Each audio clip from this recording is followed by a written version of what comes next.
हाय दोस्तों, हमने पिछले वीडियो के अंदर ये देखा कि किस तरह से मोशन के दौरान हम लोग work done by electric source देखते हैं, energy stored in magnetic field देखते हैं और मैकेनिकल वर्क डन देखते हैं। और फिर लेक्चर के एंड में मैंने आपको बताया कि कैसे मैकेनिकल वर्क डन की मदद से हम लोग क्या निकाल सकते हैं, फोर्स या फिर टॉर्क। तो हमने देखा मैकेनिकल वर्क डन को energy stored in magnetic field से रिलेट करते हैं और फिर वहां से फोर्स या टॉर्क की कैलकुलेशन होती है। अब इस वीडियो के अंदर मैं क्या करूंगा, जो लास्ट वीडियो में मैंने आपको क्वेश्चन दिया था सबसे पहले वो सॉल्व कराऊंगा और उसके बाद हम ये देखेंगे कि कैसे रोटेटिंग मशीन्स के अंदर टॉर्क प्रोडक्शन होता है, किस टाइप के टॉर्क प्रोड्यूस होते हैं और वो टॉर्क कैसे वर्क करेगा, ये चीज हमें देखनी है। ठीक है, तो अब देखो मैंने लास्ट में क्वेश्चन क्या दिया था। मैंने बोला था ये एक इलेक्ट्रोमैग्नेट है जो नीचे रखे आयरन पीस को अट्रैक्ट करके पिक करना चाह रहा है। अब हमें बताना था इंडक्टेंस, एनर्जी और फोर्स। अब सबसे पहली चीज देखो, ये जो करंट फ्लो कर रहा है कॉइल के अंदर, ये किस तरह से फ्लो कर रहा है। राइट हैंड से अगर देखोगे, आगे से नीचे जा रहा है और पीछे से ऊपर जा रहा है, यानी फ्लक्स कैसे बनेगा, राइट में। तो फ्लक्स ये हमारा राइट में बनना स्टार्ट हुआ और इस तरीके से अपना क्लोज लूप पूरा कर लेगा। अब देखो फ्लक्स जो है वो सेम है पूरे सिस्टम के अंदर, लेकिन उसके रास्ते में एयर गैप भी पड़ रहा है और आयरन भी। लेकिन आयरन की परमिएबिलिटी इनफाइनाइट लिखी है। अब हम क्या जानते हैं, रिलक्टेंस क्या होगी आयरन की, L बाय म्यू ए। लेकिन म्यू आयरन जो है वो इंफिनिटी है, तो आयरन की रिलक्टेंस क्या हो जाएगी, जीरो। आयरन की रिलक्टेंस जीरो हो गई। इसका मतलब क्या हुआ, जब पूरे में फ्लक्स सेम है, फ्लक्स सेम का मतलब क्या होता है, इसको बोलते हैं सीरीज मैग्नेटिक सर्किट। तो एक सीरीज मैग्नेटिक सर्किट का एग्जांपल है। तो इसका मतलब है टोटल रिलक्टेंस क्या होगी, आयरन और एयर का सम। ठीक है, सीरीज में तो रिलक्टेंस ऐड होती है। आयरन की रिलक्टेंस तो जीरो आ रही है। एयर में देखो दो बार फ्लक्स एयर से पास हो रहा है, एक बार राइट से और एक बार लेफ्ट से। तो यानी कि टोटल वो एयर को कितना गैप मिल रहा है उसे, 2x। एयर की परमिएबिलिटी म्यू नॉट और एरिया ए। बात समझ आई, 2x क्यों लिया है, क्योंकि एक बार x राइट में और एक बार x लेफ्ट में। इसकी जगह क्या कर सकते हो, दो रिलक्टेंस भी मान सकते हो, एक राइट हैंड साइड वाले एयर गैप की और एक लेफ्ट हैंड साइड वाले एयर गैप की। यानी कि रिलक्टेंस हमारी टोटल हो गई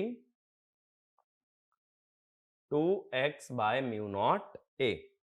अब पहले पार्ट में पूछा गया था इंडक्टेंस, ये होती है n स्क्वायर बाय रिलक्टेंस। ठीक है, तो ये हुआ mu naught A n square by 2x।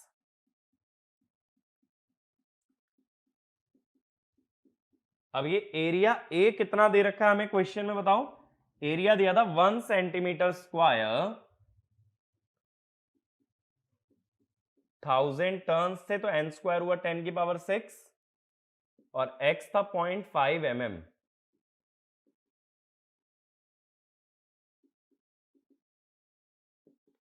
तो 4 pi into 10 to the power -2। तो 3.14 इंटू 4 कितना हो जाएगा, 12.56। ये आ गई इंडक्टेंस। ठीक है, अब दूसरा पूछा था एनर्जी स्टोर्ड, तो वो होती है हाफ Li स्क्वायर, यानी कि mu naught A N square I square by 4x। Energy stored हो गई ना, और इसी को WFLD भी कहते हो। और इसकी वैल्यू कितनी हो जाएगी, हाफ इंटू 0.1256 इंटू करंट का स्क्वायर। करंट 1 एम्पियर बताया था ना, तो 0.0628 जूल। ठीक है, ये आ गया। अब देखो क्या होगा, हमें लास्ट पार्ट में निकालना है फोर्स। ये दोनों पार्ट तो सिंपल है, मुझे जो आप लोगों को सिखाना है वो है कि फोर्स कैसे निकाला जाता है। अब फोर्स के लिए मैंने बताया था एनर्जी का डेरिवेटिव ले लेते हैं, एनर्जी स्टोर्ड का। तो थर्ड हमारा क्या होता है, फोर्स। इसमें हमने देखा था माइनस बाय डेल एक्स। ठीक है, इसका डेरिवेटिव लेना है। डेरिवेटिव अगर लोगे नेगेटिव, एनर्जी का फॉर्मूला क्या है,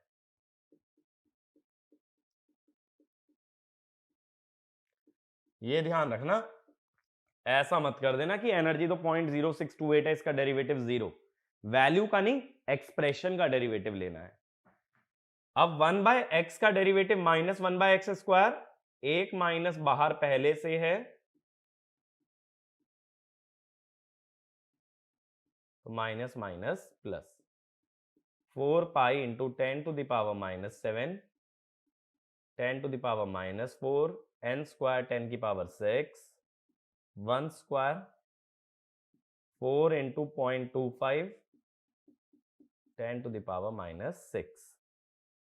तो ये तो हो गया 1। ठीक है, 10 की पावर ये तीनों मिला के कितना हो जाएगा, -11 + 6 -5 + 6 10⁻1, यानी 45। तो 125.66। ठीक है, तो ये आ गया हमारे पास फोर्स। ये क्लियर है। तो हमने क्या किया है, एनर्जी का एक्सप्रेशन डिराइव किया है और फिर उसका डेरिवेटिव ले लिया विद रिस्पेक्ट टू एक्स। अब एक्स है क्या चीज, देखो एक्स क्या है, एयर गैप है। हमेशा एयर गैप के रिस्पेक्ट में नहीं लेते, लेना होता है डिस्प्लेसमेंट के रिस्पेक्ट में। लेकिन जब ये आयरन पीस ऊपर उठेगा तो चेंज क्या होगा, x.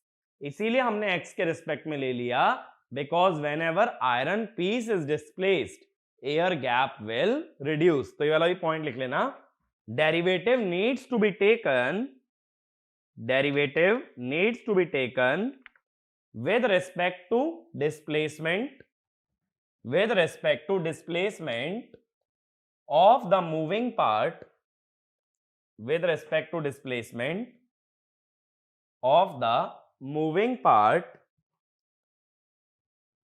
and in this case, when the iron piece, in this case, when the iron piece moves upwards, air gap reduces, air gap reduces। इसीलिए हमने डिस्प्लेसमेंट की जगह किसके रिस्पेक्ट में ले लिया, हमने एयर गैप के रिस्पेक्ट में ले लिया। ठीक है भाई, मेरी बात यहां तक क्लियर है। अब अगले टॉपिक पे आते हैं हम, जो मैंने बताया भी था, हम बात करेंगे टॉर्क इन रोटेटिंग मशीन्स। हमें यह देखना है कि जो रोटेटिंग मशीन्स होती हैं उनके अंदर किस तरीके से टॉर्क डेवलप होता है। क्योंकि देखो अब इसके आगे जो टॉपिक आने वाला है, अब हम सीधे रोटेटिंग मशीन्स के बारे में ही बात करेंगे। आगे जितनी भी हमारी बातें होंगी, they will all B regarding electromechanical energy conversion and about rotating machine. तो रोटेटिंग मशीन के जनरल एनालिसिस के लिए हम उसके अंदर बनने वाले टॉर्क की बात कर रहे हैं। अगर इसके अंदर बनने वाले टॉर्क की बात कर रहे हो, तो इसमें देखो दो तरह के टॉर्क जनरली होते हैं। पहला होता है इलेक्ट्रोमैग्नेटिक या इंटरैक्शन टॉर्क।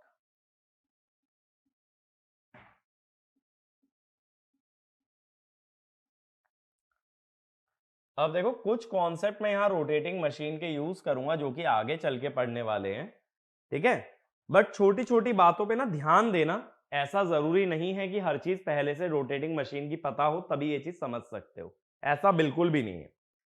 अब देखो क्या होता है, कोई भी रोटेटिंग मशीन होती है ना, उसके अंदर दो पार्ट जरूर होते हैं। एक पार्ट जो एक्चुअल में रोटेट करता है और एक पार्ट जो कि स्टेशनरी रहता है। स्टेशनरी रहने वाले पार्ट को हम कहते हैं स्टेटर और रोटेट करने वाले पार्ट को हम कहते हैं रोटर। तो इसमें पहला पॉइंट ये लिख लो, a rotating machine, a rotating machine has two parts, has two parts. One is stationary, one is stationary called stator, one is stationary called stator, and other is rotating, and other is rotating called rotor. Other is rotating called rotor. अब देखो क्या हम लोग लेके चल रहे हैं, हम ये मान के चल रहे हैं जो स्टेशनरी पार्ट है उसमें दो पोल्स हैं। देखो मैंने सर्कुलर मान लिया, एक्चुअल में ना सिलेंड्रिकल होता है, बट सिलेंडर की मैं तीसरी डायमेंशन दिखा नहीं रहा हूं, तीसरी डायमेंशन पीछे की तरफ पड़ेगी, ठीक है। तो ये क्रॉस सेक्शनल व्यू है। अब जो मैं स्टेटर ले रहा हूं उसमें मैं पोल्स बना देता हूं, इसे बोलते हैं सेलिएंट पोल। सेलिएंट पोल का मतलब प्रोजेक्टेड पोल, पोल बाहर निकले हुए हैं, ठीक है। सिलेंडर से बाहर की तरफ आ रहे हैं ना पोल, और इसके बीच में एक सिलेंड्रिकल रोटर, ये रोटर हो गया जो मैंने डॉटेड में दिखाया।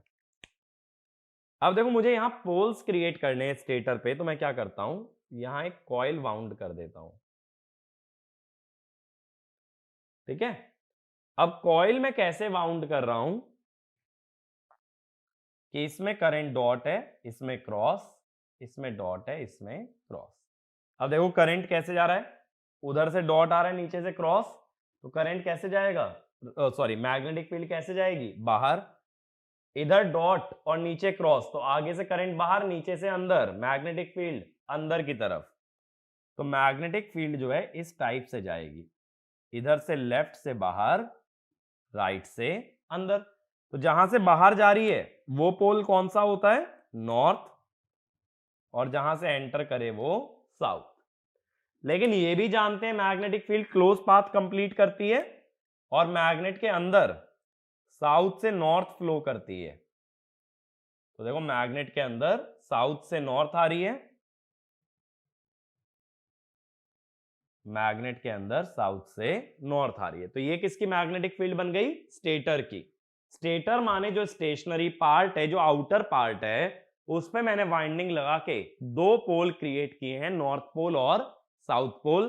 तो जिस पोल से मैग्नेटिक फील्ड बाहर, दैट इज नॉर्थ, और जिस पोल से वो एंटर करे, दैट इज साउथ, ठीक है। तो इसमें लिख लेना, consider the stator of a rotating machine, consider the stator of a rotating machine having two poles, north and south, north and south। तो ये वाली फील्ड किसकी है हमारी, स्टेटर फील्ड। अब देखो ऐसा मान लो कि रोटर में कोई एक कंडक्टर रखा है, ये बीच वाला रोटर मैं अलग से ड्रॉ कर रहा हूं। रोटर में मान लो कि कोई एक कंडक्टर रखा है, सिर्फ एक conductor, rotor carrying one conductor, ठीक है। चाहे तो इसके अराउंड पोल्स भी दिखा देना। अभी सिर्फ मैं रोटर की बात कर रहा हूं, तो मैं ये मान रहा हूं कि स्टेटर की कोई मैग्नेटिक फील्ड नहीं है, ठीक है, ऐसे ही रहने दो। अब मान लो कि रोटर में यहां पे है डॉट, ये है रोटर कंडक्टर। अब अगर ये डॉट है रोटर के अंदर, तो करंट बाहर की तरफ, तो इससे बनने वाली मैग्नेटिक फील्ड कैसे बनेगी, एंटी क्लॉकवाइज। तो इससे बनने वाली मैग्नेटिक फील्ड सारी एंटी क्लॉकवाइज बन जाएगी,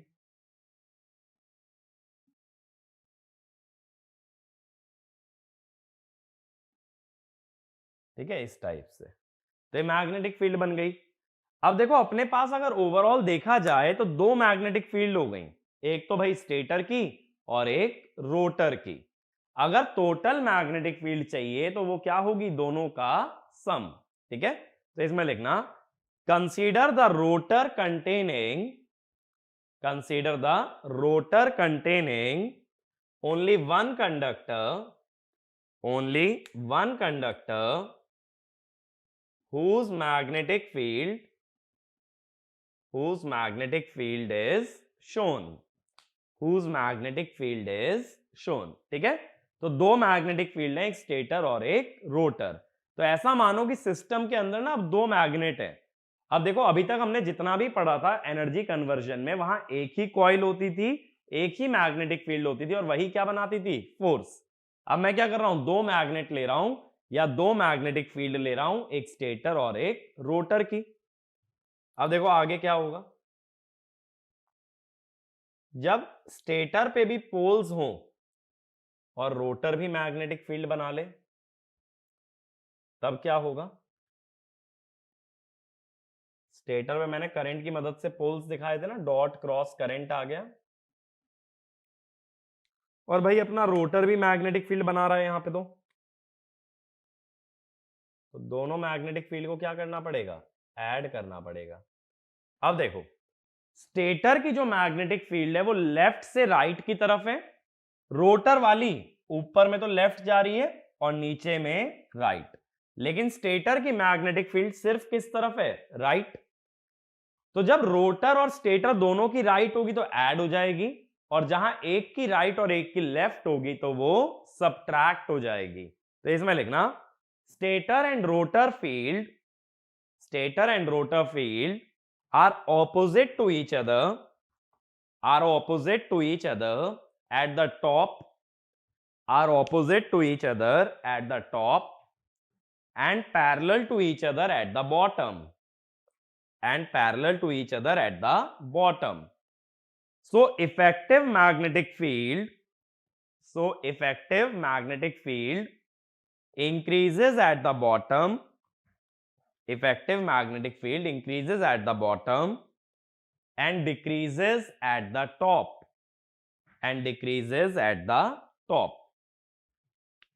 अब देखो, इंक्रीज कैसे दिखाना पड़ेगा कि मैग्नेटिक फील्ड लाइन जो है ना वो पास आ जाएंगी।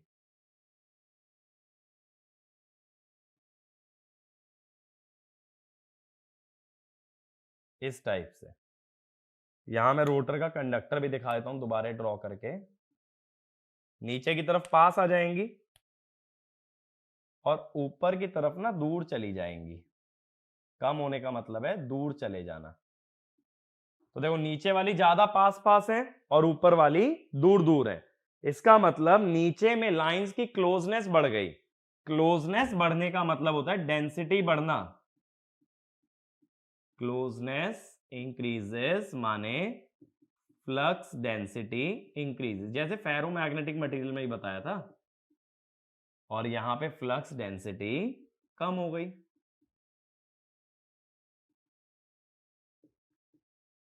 अब अगर देखो बात करनी है फोर्स की, फोर्स किस पे, रोटर पे।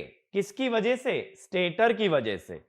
देखो, स्टेटर पे अगर फोर्स निकाल भी लोगे रोटर के कारण तो कोई फर्क नहीं पड़ने वाला। क्यों, क्योंकि स्टेटर तो स्टेशनरी है, कितना भी फोर्स लगा लो वो मूव नहीं करने वाला। लेकिन हमें फोर्स निकालना पड़ेगा रोटर पे, क्योंकि रोटर करेगा रोटेट। अब देखो, किसी भी करंट कैरिंग कंडक्टर पे फोर्स निकालने का तरीका क्या था, मैंने फर्स्ट चैप्टर में बताया था लॉरेंट्स फोर्स के बारे में, जो कि था integral I DL cross B. यही था, हमने बोला था DL vector is in direction of I, यही बोला था। अब देखो, इसका आई आउटवर्ड्स है। मैं क्या करता हूं, मैं एक्स वाई जेड एक्सेस बना लेता हूं,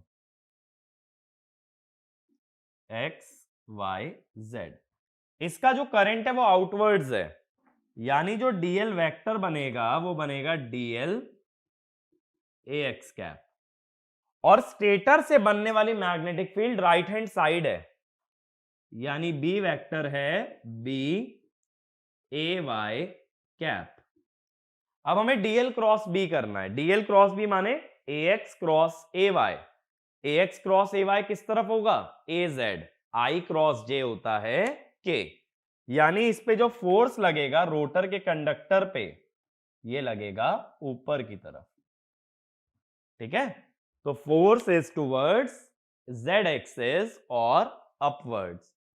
मेरी बात क्लियर हुई? तो देखो, रोटेटिंग मशीन्स में जनरली ऐसा ही होता है कि दो मैग्नेटिक फील्ड के इंटरैक्शन की बात की जाती है, स्टेटर और रोटर, और जो टॉर्क इनके इंटरैक्शन से बनता है उसी को कहते हैं इलेक्ट्रोमैग्नेटिक टॉर्क।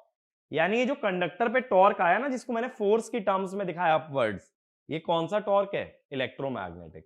तो इसमें लिखना the torque produced by interaction of stator and rotor magnetic field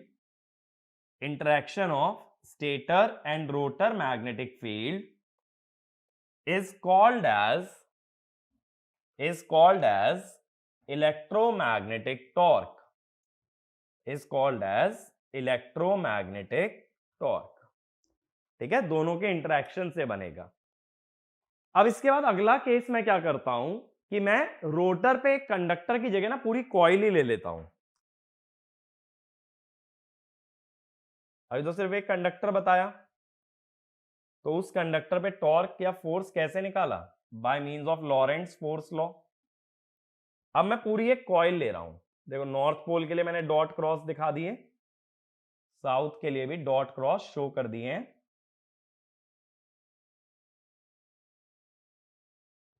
अब देखें, अब मान लो यहां एक कॉइल ले लेता हूं। कॉइल के अंदर हमेशा देखो दो कंडक्टर होंगे। क्यों? इसका मतलब यह है कि जब कभी कॉइल लोगे, कॉइल माने सर्कुलर टर्न ना, सर्कुलर टर्न है तो उसका आधा हिस्सा अगर करंट ले जाता है तो बाकी आधा हिस्सा करंट को वापस लाएगा। तो देखो, ये कॉइल कैसे बंधी हुई है? ये कॉइल जो है ना, इस टाइप से है, इस टाइप से मैंने बाउंड कर रखी है। तो मैं ये बोल रहा हूं बस इधर से करंट बाहर आ रहा है और इधर से अंदर जा रहा है। ठीक है, इसीलिए एक डॉट और एक क्रॉस।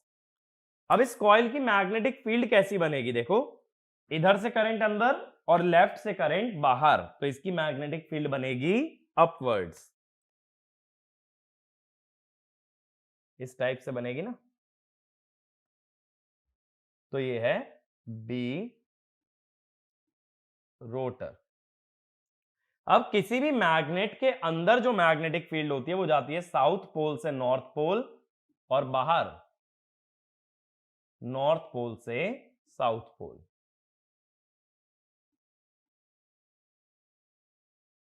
ठीक है, इस टाइप से। मेरी बात क्लियर हुई? ये मैंने रोटर की मैग्नेटिक फील्ड बनाई है। और स्टेटर की मैग्नेटिक फील्ड कैसी है? नॉर्थ से साउथ, इस टाइप से। तो हमेशा हमारे पास दो मैग्नेटिक फील्ड होती हैं, one due to stator and other due to rotor. अब इसका मतलब है जैसे स्टेटर पे नॉर्थ और साउथ पोल हैं, ऐसे ही मैग्नेटिक फील्ड के कारण नॉर्थ और साउथ पोल किस पे बन गए हैं? रोटर पे। तो बेसिकली मेरे पास दो मैग्नेट्स बन चुके हैं, एक स्टेटर का और एक रोटर का। तो इसमें एक पॉइंट लिख लेना, poles are created on the rotor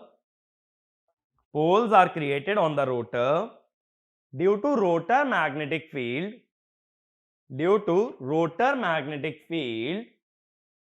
and rotor also behaves as a magnet तो रोटर भी मैग्नेट बन जाता है। Next point, due to attraction and repulsion in the poles of stator and rotor, torque is produced which is called as electromagnetic or interaction torque। अब देखो, ये जो दो नॉर्थ पोल हैं, ये आपस में एक दूसरे को रिपेल करेंगे, रिपल की वजह से इसको दूर भेजेगा, ऐसे ये वाला साउथ पोल इसको रिपेल करेगा, तो ऐसे घुमाने की कोशिश करेगा, तो that is your developed torque. मैंने डेवलप्ड टॉर्क बताया भी था ना इस चैप्टर के अंदर ही, कि डेवलप्ड टॉर्क वो होता है जो मैग्नेटिक फील्ड प्रोड्यूस करती है। तो वो यहां किस वजह से आ रहा है? Due to interaction between the poles of stator and rotor. ठीक है, तो इसका मतलब इलेक्ट्रोमैग्नेटिक टॉर्क, अगर कोई तुमसे सिंपली पूछे भाई इलेक्ट्रोमैग्नेटिक टॉर्क से क्या समझते हो, जब दो मैग्नेट एक दूसरे को अट्रैक्ट या रिपेल करके टॉर्क बनाए तो उसे बोलते हैं इलेक्ट्रोमैग्नेटिक टॉर्क। तो इसमें लिख लेना, in any rotating machine, in any rotating machine, one of the magnets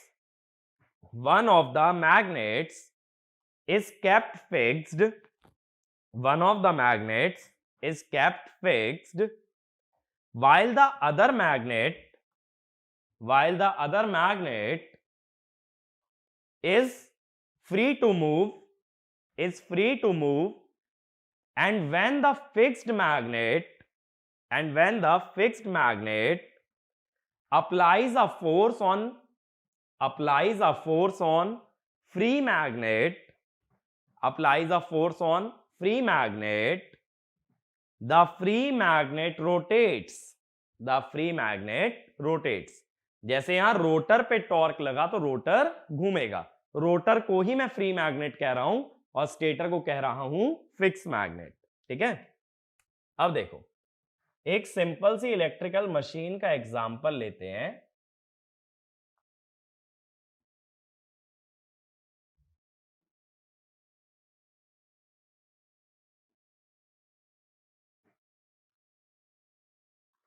ठीक है, या एक काम करते हैं थोड़ा छोटा बना लेते हैं।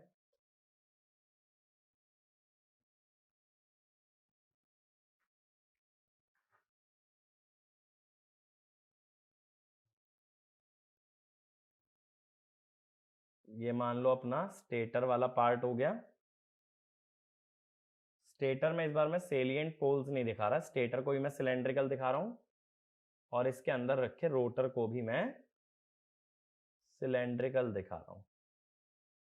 ठीक है, ये वाला पार्ट है अपना रोटर और ये बाहर वाला पार्ट है जो कि है फिक्स के लिए मैंने नीचे स्टैंड दिखा दिया। ये है अपना स्टेटर। अब स्टेटर पे भी मैं दो पोल्स दिखा देता हूं, एक तो नॉर्थ पोल और एक अपना साउथ। यानी स्टेटर का जो मैग्नेटिक फील्ड है वो नॉर्थ से साउथ की तरफ बनेगा, तो इसको हमने कह दिया स्टेटर फील्ड एक्सिस, स्टेटर की मैग्नेटिक फील्ड की एक्सिस। ऐसी रोटर में भी साउथ नॉर्थ दिखा देता हूं। रोटर के अंदर यानी मैग्नेट के अंदर जो मैग्नेटिक फील्ड है वो साउथ से नॉर्थ जाएगी और बाहर जाएगी नॉर्थ से साउथ। तो ये हो गया रोटर फील्ड एक्सिस। इन दोनों एक्सिस के बीच में जो एंगल है दैट इज लैम्डा। ठीक है, तो लैम्डा क्या है? Angle between stator and the rotor field axis. अब लैम्डा जो होता है this is your electrical angle. अब देखो क्या होता है, जब मशीन में हम आगे बढ़ेंगे, रोटेटिंग मशीन्स में जाएंगे, तब हम दो तरह के एंगल डिफाइन करेंगे, मैकेनिकल और इलेक्ट्रिकल। अब मैकेनिकल एंगल वो होते हैं जो एंगल एक्चुअल में तुम ऑब्जर्व कर सकते हो, और इलेक्ट्रिकल एंगल वो होते हैं जो इलेक्ट्रिकल क्वांटिटीज में फेज की तरह अपीयर होते हैं। जैसे मान लो मैंने वोल्टेज बोल दी 230 sine omega T plus 60 degree.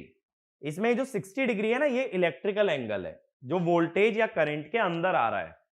और वहीं जब मैं कह दूं कि मान लो ये दो मार्कर्स हैं ब्लू और ब्लैक, इनके बीच में कितना एंगल दिख रहा है?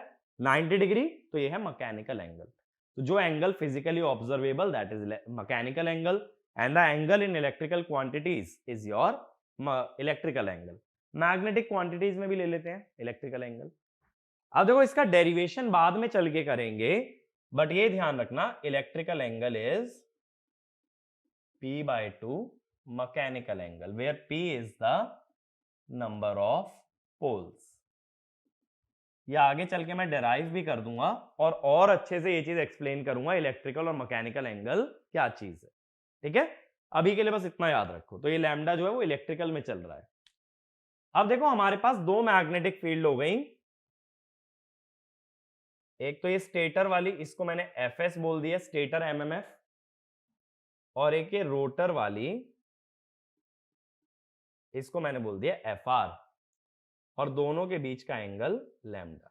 अब हम क्या जानते हैं, दोनों मैग्नेटिक फील्ड जब ऐड होती हैं तभी तो टोटल मिलती है। अभी मैंने ऐड करके पैटर्न भी ड्रॉ किया था,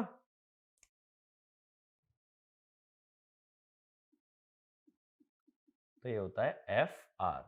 ये एफ एस से जो एंगल बनाए उसको बोल देते हैं डेल्टा एस, और एफ आर से जो एंगल बनाए दैट इज डेल्टा आर। ठीक है, अब ये जो एफ एस और एफ आर हैं, स्मॉल एफ आर, इसको हम ये मानते हैं these are sinusoidally distributed in space. In space का क्या मतलब है, देखो यहां ये एयर गैप है ना स्टेटर रोटर के बीच में छोटा सा जी, तो हम ये मान रहे हैं जो मैग्नेटिक फील्ड है चारों तरफ फैली हुई है। ऐसा मत सोचना कि मैग्नेटिक फील्ड सिर्फ इसी डायरेक्शन में बाकी किसी पॉइंट पे है ही नहीं, मैग्नेटिक फील्ड हर पॉइंट पे प्रेजेंट है, और कैसे डिस्ट्रीब्यूटेड है, साइनोसोइडली।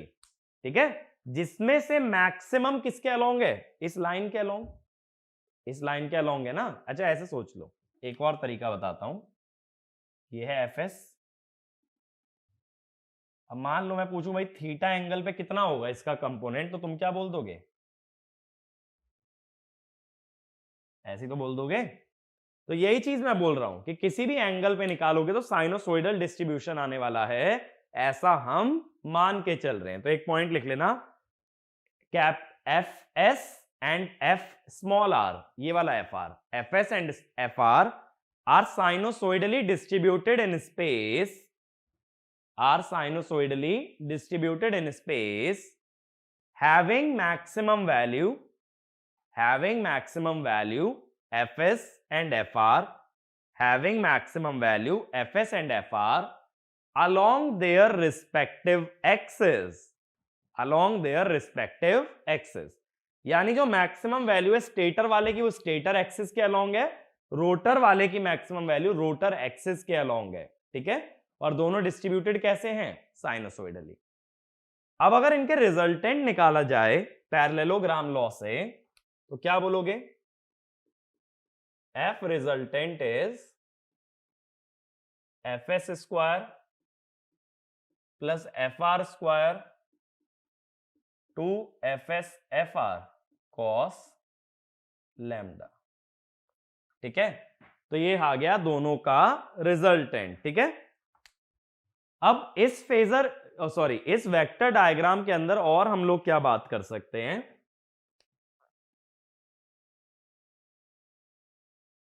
ठीक है, और मैं रिलेशन बताता हूं। अब देखो कैपिटल एफ आर का अगर वर्टिकल कंपोनेंट लेना है तो ये कितना होगा वर्टिकल कंपोनेंट, ये होगा F R sine lambda.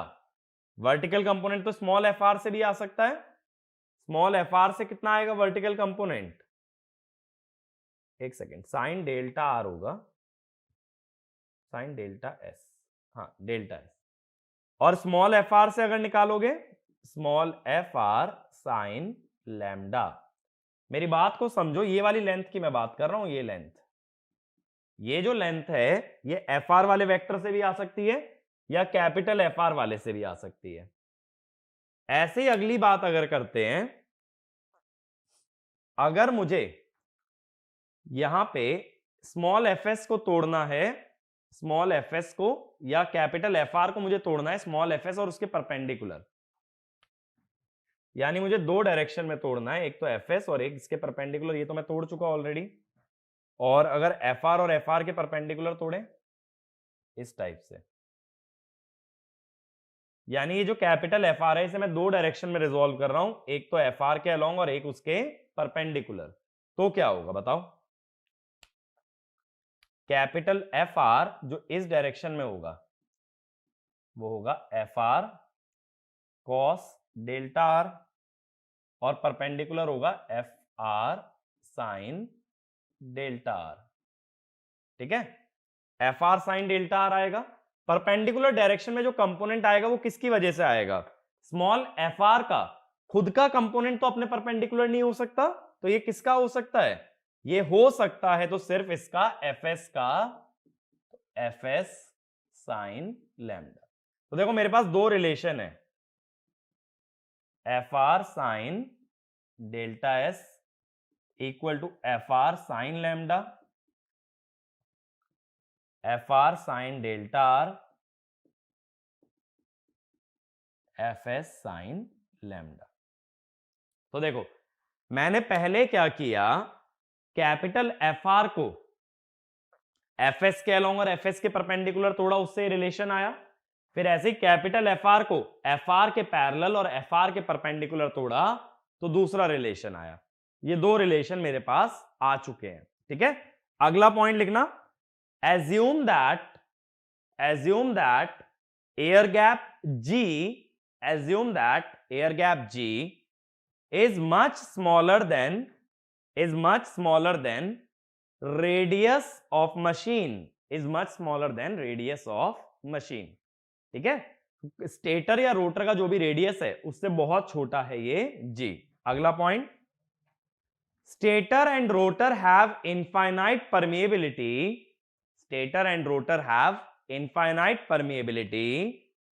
and we ignore saturation, तो saturation नहीं लेना, लीनियर मैग्नेटाइजेशन की बात चल रही है। अगला, tangential component of magnetic field is zero,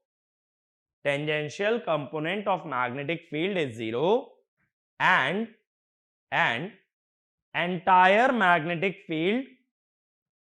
entire magnetic field is normal, यानी किसी भी पॉइंट पे जो मैग्नेटिक फील्ड देखोगे वो परपेंडिकुलर ही आएगी सरफेस के, इस टाइप से। बात समझ आ रही है?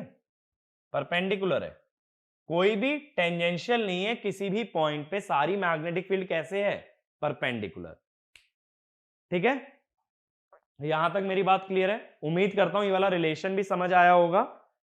तो मैंने देखो फिर से रिपीट कर देता हूं, यहां पे मैंने रिलेशन में क्या बोला था, मैंने बोला था ये कैपिटल एफ आर को हॉरिजॉन्टल में तोड़ो और वर्टिकल में तोड़ो। वर्टिकल कंपोनेंट सिर्फ स्मॉल एफ आर की वजह से आएगा, एफ एस की वजह से नहीं आ सकता। कोई भी हॉरिजॉन्टल वेक्टर का वर्टिकल कंपोनेंट जीरो ही होना है। ऐसे सोचो कि किसी भी वेक्टर का किसी डायरेक्शन में कंपोनेंट कैसे लेते हो? कॉस से, और परपेंडिकुलर लेते हो साइन से। तो अगर मैं कहूं एफ एस वर्टिकल डायरेक्शन में कितना होगा, तो जीरो होगा, cos 90 जीरो। तो यानी एफ आर का जब वर्टिकल कंपोनेंट ले रहे हो तो वो स्मॉल एफ आर की वजह से आएगा, एफ एस से नहीं। ऐसे ही एफ आर को दो डायरेक्शन में तोड़ा, एक तो स्मॉल एफ आर के अलोंग और एक एफ आर के परपेंडिकुलर। स्मॉल एफ आर के अलोंग जो आ रहा है वो किसी भी वजह से आए, बट स्मॉल एफ आर के जो परपेंडिकुलर आ रहा है वो एफ आर की वजह से तो नहीं आ सकता, वो सिर्फ किसकी वजह से आया? F S. एफ एस को दो डायरेक्शन में तोड़ लिया, एक तो एफ आर के अलोंग और एक एफ आर के परपेंडिकुलर। एफ आर के परपेंडिकुलर है एफ एस साइन लैम्डा। ये रिलेशन आगे काम आएंगे, ठीक है। मेरी यहां तक बात क्लियर है? तो मैं इस पार्ट को रिमूव कर देता हूं। अब देखो हमने ये बोला था ये जो एफ एस और एफ आर हैं ये पीक वैल्यूज हैं, और बाकी पूरी स्पेस में कैसा डिस्ट्रीब्यूशन है? साइनोसोइडल। तो ये वैल्यू भी क्या हुई? ये हुई पीक वैल्यू ऑफ एमएमएफ। चारों तरफ साइनोसोइडली डिस्ट्रीब्यूटेड है, जो मैंने तुम्हें कंपोनेंट लेके भी दिखाया है कॉस थीटा से, बट उसकी पीक वैल्यू कितनी है? F are. अब मैं लिख देता हूं फ्लक्स डेंसिटी। तो देखो एम्पियर्स लॉ से हमें क्या पता होता है, जो मैंने मैग्नेटिक सर्किट में कराया भी था।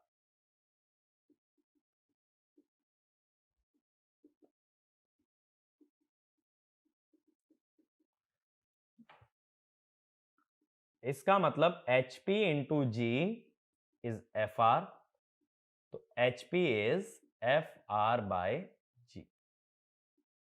HP क्या हुआ? Peak value of magnetic field intensity. तो ये वाला भी पॉइंट लिखो, peak value of magnetic field intensity, peak value of magnetic field intensity is F capital R by G, is F capital R by G, and it represents and it represents mutual flux.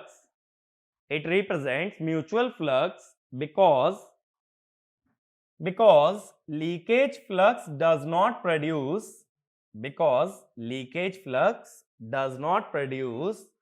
any torque. तो सिर्फ mutual flux की बात करेंगे। यहां तक की कहानी clear है। मैंने देखो बेसिक से बताया इलेक्ट्रोमैग्नेटिक टॉर्क क्या है, जो दो मैग्नेट के इंटरैक्शन से बनता है जब पोल्स एक दूसरे को अट्रैक्ट या रिपेल करते हैं। उसके बाद मैंने ये माना कि मेरे पास दो मैग्नेटिक फील्ड हैं, एक स्टेटर की और एक रोटर की, और नेट मैग्नेटिक फील्ड दोनों के सम से आएगी। अब वो मैग्नेटिक फील्ड स्पेस में साइनोसॉइडली डिस्ट्रीब्यूटेड थी, यानी किसी भी पॉइंट पे अगर मैग्नेटिक फील्ड निकालोगे तो वो इस मैग्नेटिक फील्ड के कंपोनेंट से ही आएगी, और वो मैग्नेटिक फील्ड नॉर्मल होगी, टेंजेंशियल नहीं। इतना क्लियर था। फिर मैंने फेजर डायग्राम या वेक्टर डायग्राम से दो रिलेशन डेराइव किए। अब आगे चलते हैं। अपना एम है टॉर्क निकालने का। कौन सा टॉर्क? इलेक्ट्रोमैग्नेटिक। अब मैंने क्या बता रखा है कि टॉर्क या फिर फोर्स निकालने के लिए एनर्जी या को एनर्जी का यूज करते हो। तो एनर्जी मुझे चाहिए। एनर्जी निकालने से पहले मैं निकालता हूं, देखो, पीक एनर्जी डेंसिटी।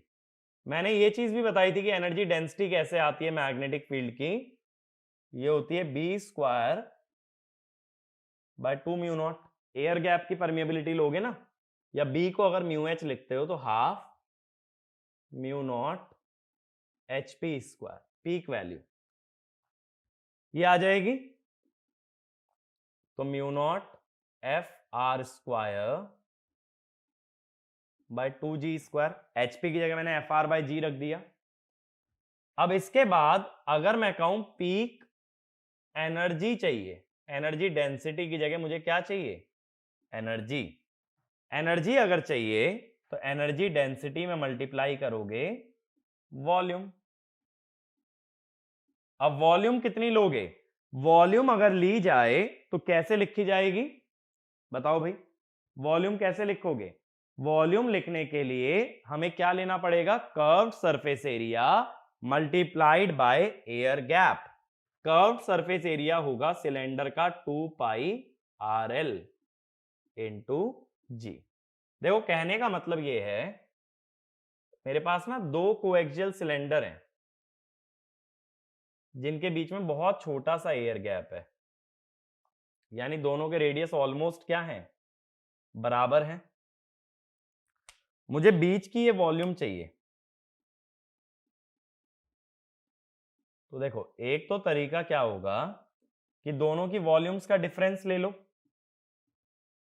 पाई R two square L pi R one square L. यही तो करोगे, यही तरीका बनना भी चाहिए। एक सिलेंडर की वॉल्यूम क्या होती है? पाई आर स्क्वायर एच होती है ना। एच की जगह एल लिख रहा हूं, एल माने लेंथ। ये मैंने बोला था ना, तीसरी डायरेक्शन भी होती है जिसमें कि ये सिलेंडर दिखता है। हम लोग दिखा सिर्फ क्या रहे थे? Cross section. तो pi L R two plus R one, R two square minus R one square हो जाएगा ना, R two minus R one. इसको अप्रोक्सीमेटली 2r कह दो अगर दोनों वैल्यूज बराबर हैं और r2 माइनस आर वन है g। इसीलिए मैंने बोला था ये मान के चलो कि air gap is much smaller than radius, तो ये डिफरेंस बहुत छोटा था। ऐसे हमने लिखा है 2 पाई आर एल इंटू जी। बात क्लियर हुई? अगर दोनों रेडियस ऑलमोस्ट सेम है तो r2 प्लस r1 को लिख लेंगे 2r। ये क्लियर हुआ पीक एनर्जी। अब ये पीक एनर्जी के बाद हमें क्या करना है? पीक एनर्जी जब हमारे पास आ गई तो एक तरह से एनर्जी स्टोर्ड आ गई ना। एनर्जी स्टोर्ड से टॉर्क तो निकल ही सकता है। तो देखो, इसको मैं और सिंप्लीफाई कर लेता हूं, 2 से 2 कट जाएगा ना, mu naught pi R L G by G square F R square, mu naught pi R L by G F R square, यानी F S square F R square 2 F S F R sine lambda. ये बनेगा। अब peak energy आने के बाद ये हो गया अपने पास WFLD। तो मैं टॉर्क को क्या बोलूंगा, del W F L D by del lambda M. Lambda M का मतलब मैकेनिकल एंगल, लेकिन यहां तो इलेक्ट्रिकल एंगल है, तो इस डेरिवेटिव को क्या लिखोगे, डेल लैम्डा इनटू, सॉरी ये कॉस था ना, इनटू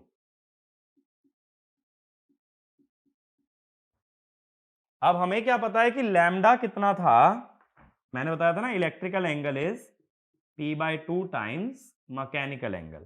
तो del lambda by del lambda M क्या हो गया, P by 2 del W F L D by del lambda.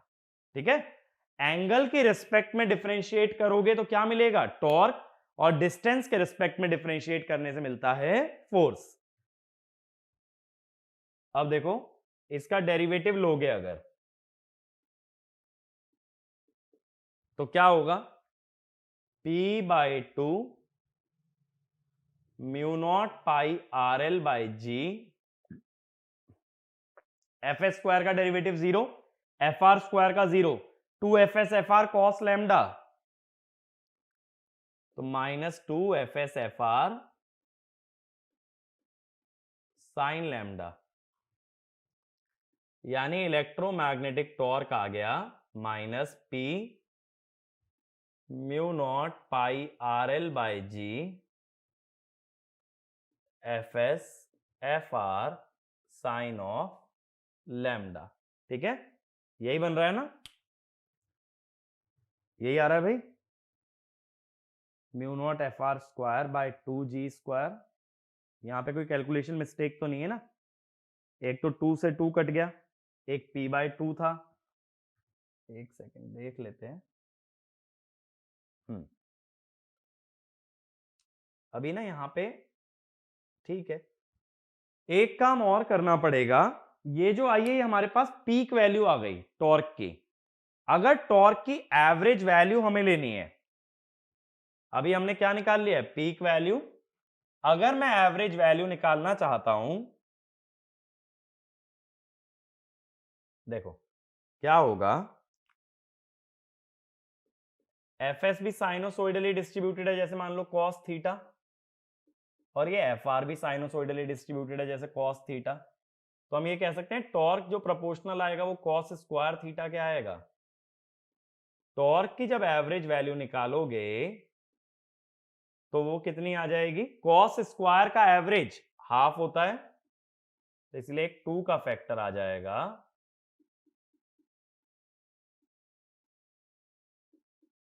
अब ये क्या फंडा है भाई, कॉस स्क्वायर का एवरेज हाफ होता है, ऐसे सोचो, साइन थीटा की आरएमएस वैल्यू क्या होती है, 1/√2, साइन स्क्वायर थीटा का एवरेज इसी हिसाब से होगा हाफ, आरएमएस क्या होता है, root of mean of square, तो मैं तो मीन ऑफ स्क्वायर पूछ रहा हूं ना, एवरेज ऑफ स्क्वायर, तो क्या होगा आरएमएस का स्क्वायर, ऐसे सोचो आरएमएस है root of mean of square, तो मीन ऑफ स्क्वायर क्या है, रूट हटा दिया यानी कि स्क्वायर कर दिया, तो हाफ।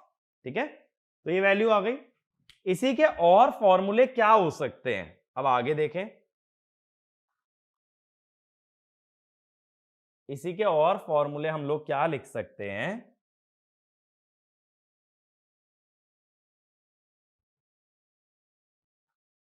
कि अगर F S sine lambda, F S sine lambda नीचे वाले रिलेशन से रिप्लेस कर दो,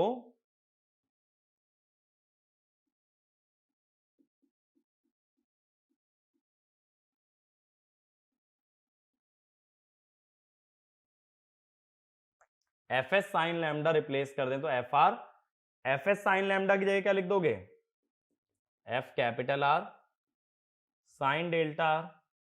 ठीक है, ऐसे ही अगर F R sine lambda replace कर दें,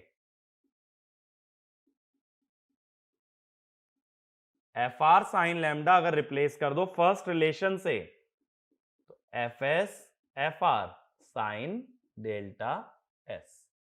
अब इसमें याद रखने वाली बात यह है कि जो टॉर्क है वो प्रोपोर्शनल किस किस तरह से होता है, F S F R sine lambda,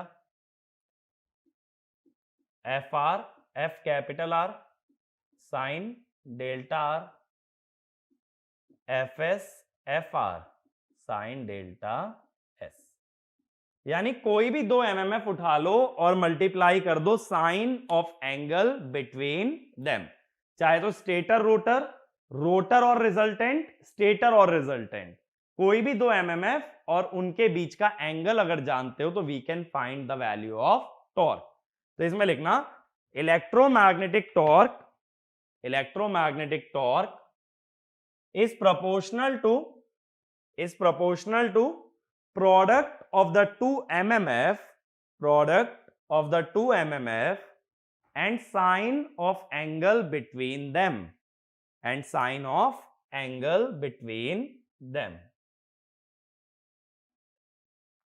तो ये जो लैम्डा होता है ना, इसको टॉर्क एंगल कह देते हैं, क्योंकि टॉर्क इसके प्रोपोर्शनल आ रहा है ना साइन लैम्डा के। मेरी बात यहां तक क्लियर है? अब अगर मान लो if lambda varies with time, यानी दोनों के बीच का एंगल फिक्स नहीं है, ये समय के साथ बदल रहा है, तो टॉर्क क्या होगा? F S F R sine omega T, और टॉर्क का एवरेज क्या हो जाएगा? 0। यानी कि अगर टॉर्क तुम बनाना चाहते हो तो दोनों मैग्नेटिक फील्ड के बीच का एंगल क्या होना चाहिए? कांस्टेंट। एंगल कांस्टेंट कब होगा? जब एक मैग्नेटिक फील्ड के रिस्पेक्ट में दूसरी मैग्नेटिक फील्ड ना मूव करे। अगर मैं कह रहा हूं तुम्हारे मेरे बीच का डिस्टेंस कांस्टेंट है, इसका मतलब या तो हम दोनों स्टेशनरी या चलें तो दोनों सेम स्पीड पे चलें, तभी हम दोनों के बीच का डिस्टेंस कांस्टेंट रहेगा। सेम वे में रोटेशनल मोशन में क्या कहोगे? या तो दोनों मैग्नेटिक फील्ड स्टेशनरी हो या घूमे तो साथ घूमे, ताकि इनके बीच का जो सेपरेशन है, जब देखो ये दो हाथ है मेरे, इनके बीच का सेपरेशन कांस्टेंट रखना है तो सारे दोनों साथ में जाने चाहिए, साथ में जाने चाहिए ना एकदम। तो यही चीज मैं बोल रहा हूं कि या तो दोनों रुके रहें या घूमे तो एकदम एक साथ घूमे, तभी टॉर्क बन सकता है। क्योंकि अगर दोनों के बीच का एंगल टाइम के साथ बदला तो एवरेज टॉर्क वुड बी 0। तो ये वाला पॉइंट लिख लेना। For torque production in electrical machine, for torque production in electrical machine, both mmf or magnetic field, both mmf or magnetic field must have constant separation, or they should not move, relative to each other, they should not move relative to each other। ये torque का फंडा समझ आया? Torque के लिए कोई दो MMF ले लो, स्टेटर रोटर, स्टेटर रिजल्टेंट या रोटर रिजल्टेंट, उन्हें मल्टीप्लाई करो और sine of angle between them अगर लोगे तो टॉर्क के प्रोपोर्शनल आएगा। ये बाहर वाली टर्म जो है ना बहुत ज्यादा यूज नहीं होती है, इसको छोड़ भी सकते हो, ठीक है। तो जो एनर्जी कन्वर्जन वाला प्रिंसिपल है उसी से हमने टॉर्क डिराइव कर लिया ना। और ये ध्यान रखना, ये आगे जो है ना रिलेशन बहुत ज्यादा काम आने वाला है हम लोगों के। अगर मैं तुमसे कहूं भाई टॉर्क मैक्सिमम कब होगा, मैं कहूंगा जब एफ एस और एफ स्मॉल आर इनके बीच का एंगल हो जाए 90, क्योंकि साइन 90 होता है 1। तो ऐसे क्वेश्चन ना बहुत सारे बन सकते हैं। बात मेरी क्लियर हुई? अब देखो इसके अंदर 2 पॉइंट हुए याद रखने वाले कि इलेक्ट्रोमैग्नेटिक टॉर्क कौन सा टॉर्क है? जो दो मैग्नेट के अट्रैक्शन और रिपल्शन से बने, और ये कितना होता है? दोनों की मैग्नेटिक फील्ड का product multiplied by sine of angle between them.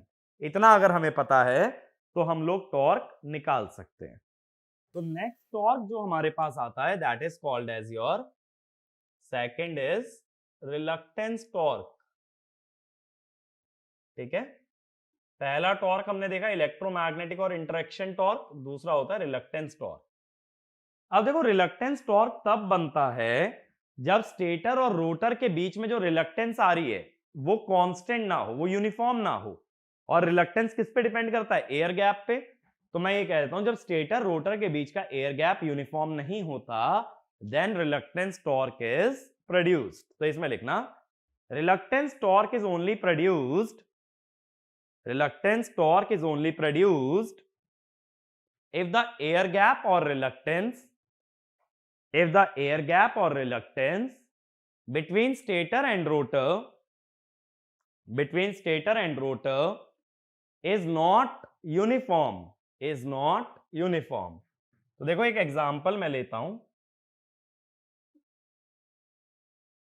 कि मैं एक पहले मैग्नेट बना लेता हूं।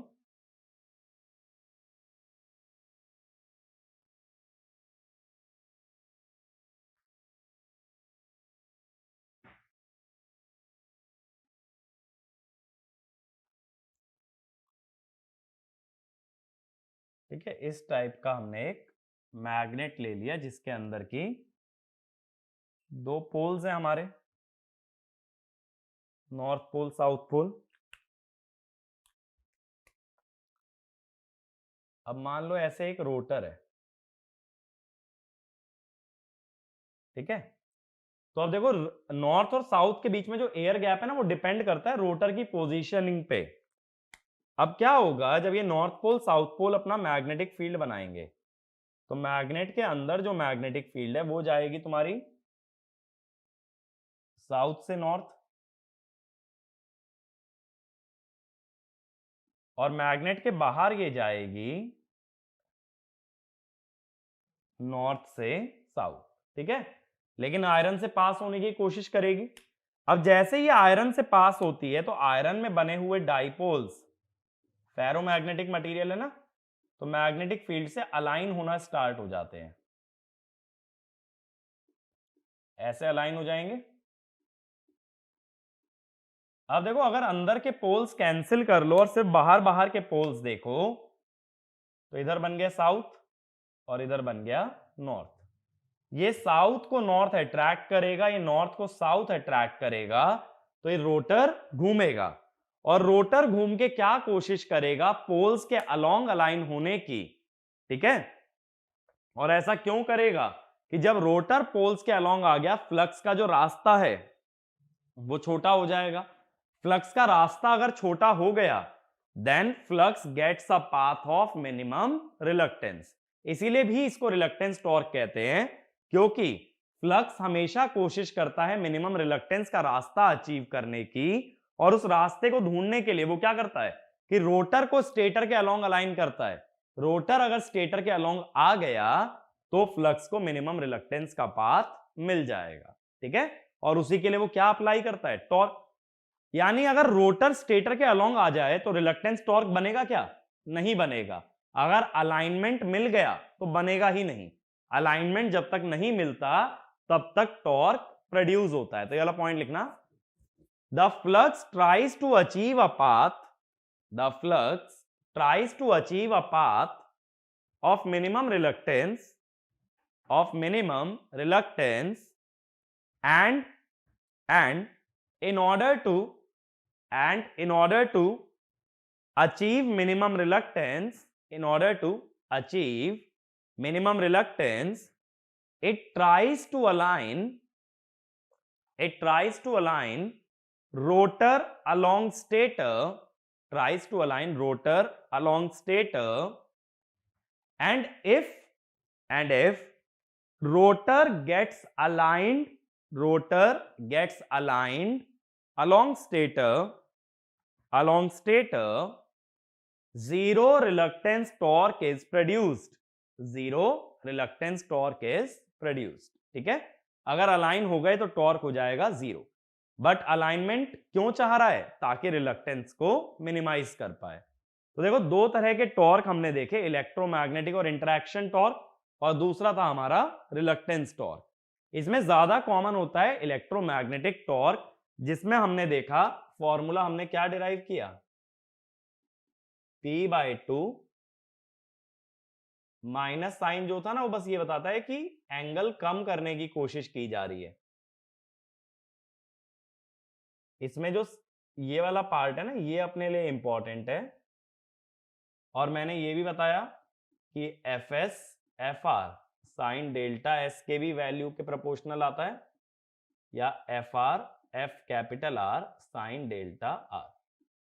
तो दो हैं स्टेटर और रोटर के एमएमएफ और एक है रिजल्टेंट। तो तीन में से कोई भी दो एमएमएफ उठाओ, उनका प्रोडक्ट और उनके बीच के एंगल का साइन, इससे क्या मिल जाता है? Interaction torque.